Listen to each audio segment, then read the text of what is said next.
had about 10 minutes before the first trauma arrived. Say a trauma on average gets, say, 10 units of red cells, 2 platelets, that's 8 donors just for those 2 platelets because there's multiple donors going into each pack. They might get 20 cryoprecipitate, that's 20 more donors, and probably 6 fresh frozen plasma. It's essentially a phenomenal amount of blood products that goes into, saving people from a trauma. Never once did a trauma surgeon or anesthesiologist come up with, well, we need to talk about, we could have run out of blood. It never occurred to them that Canadian Blood Services wouldn't have been there with the inventory.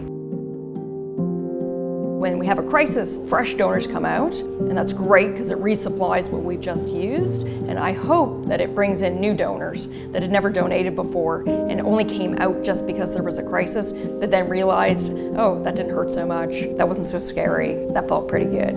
And so, they come back and they give again.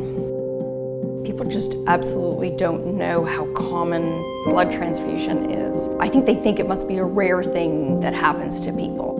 Approximately 10% of the patients that come through our front door will get a blood transfusion. I would say we probably have this steady need for blood at Sunnybrook to manage all of our patients who are having cancer surgery, cardiac surgery, vascular surgery, and our hematology and oncology patients who are going through either chemotherapy or have bone marrow failure.